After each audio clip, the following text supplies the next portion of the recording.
And Andy joins us now on the BMW Tennis Channel desk. Great to see you as always, Andy. Congratulations on the victory. Thank you.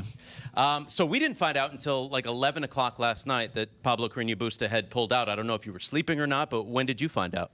Yeah, I think it was just about after 9 o'clock last night. So I'd gone and through all my sort of preparation, like my video review and data and stuff and game plans with my team, and then I was just getting ready for bed. Got the call and said I was playing against Radu, who I'd never played before either. So woke up this morning and went through a different game plan. Yeah.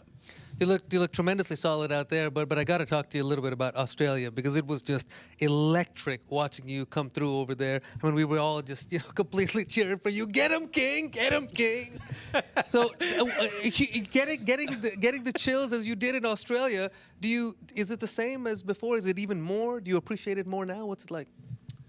Yeah, I mean, the matches in Australia were unbelievable. Obviously, brilliant atmosphere. In all the matches that I played there, but it gave me a huge amount of confidence in my fitness and my physicality that I probably hadn't had for a few years. I'd not come through so many tough, long matches before, and the way that I came back after the match with Berrettini and was able to physically last the distance in the match with Kokkinakis. Yeah, I gained a lot of confidence from that in my physicality, and that's something that when I was playing my best tennis that I could rely on a lot, and I hadn't felt like I was able to the last few years as much, and it showed in the matches that I've been able to come through this year. And I'm not sure if you know this, but 16 times in your career you come back from match point down. I mean, we know you're a never say die kind of guy, but what is your sort of monologue at that point? I mean, you never really lose hope that you can come back and still win the match.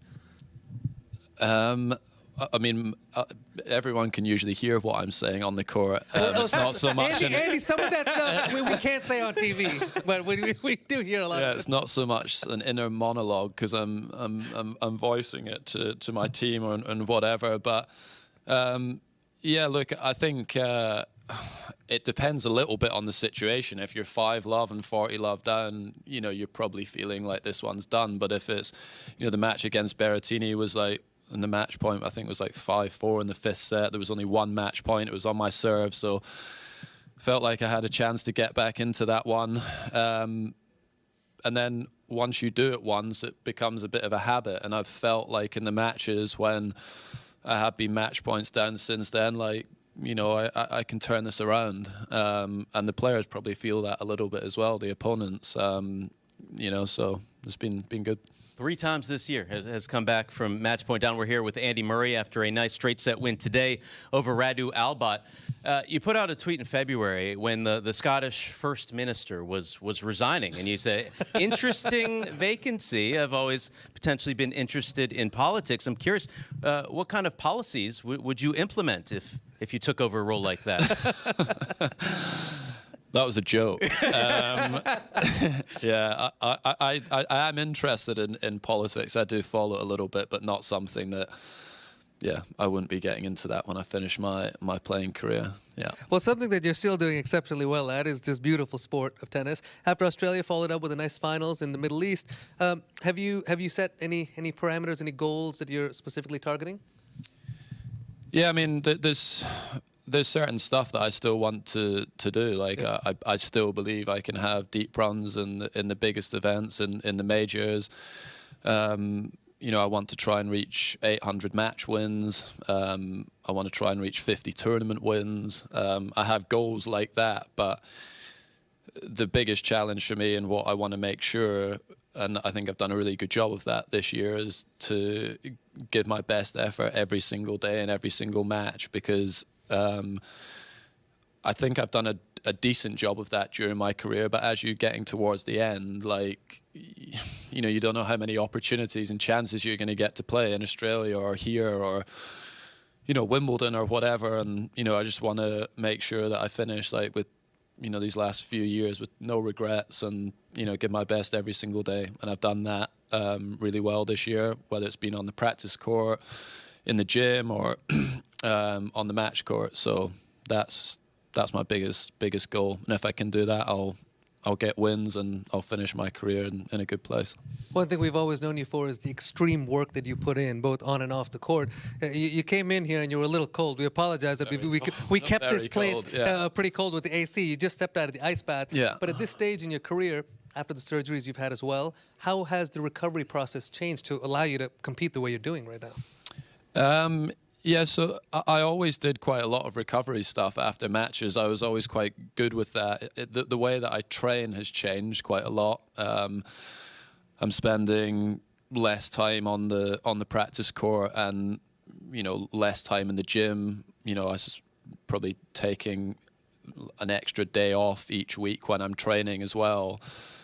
But I'm just a lot more specific about the things that I'm doing. So, yeah. Things have had to change as I've got older, and it's definitely not as easy to recover as it was before. But yeah, still managing to get quite a lot of work done. Some things change, some things stay the same, and some things come back to where they were. Your relationship, obviously, with Coach Ivan Lendl was with him, now back again. He's not here. Will he be in Miami, or when will he be back in person? Yeah, I hope he'll be in Miami. Yeah, we're supposed to be working with each other there. He was obviously over in Australia with me, and I did my off-season training in Florida with him. We spent 3 weeks there, which was really good. I've had the best results of my career when I've been working with Ivan, and he still believes I have another big run in me somewhere, and yeah, it's great to have him back as part of the team. And yeah, he'll be in Miami, and yeah, definitely over the grass season and the US summer as well. He will hear the inner outer monologue of Sir Andy Murray. Always a pleasure. We love it, man. Always a pleasure to catch up with you. Thanks for taking the time today. We'll let you warm up, and then good luck the rest of the way. Thank you, and maybe choose a slightly healthier breakfast tomorrow. That's right. I thought it was pretty good today. No? The omelet, the eggs, the yogurt? Is that all you had? And then I had a coffee. I have my normal routine, Andy.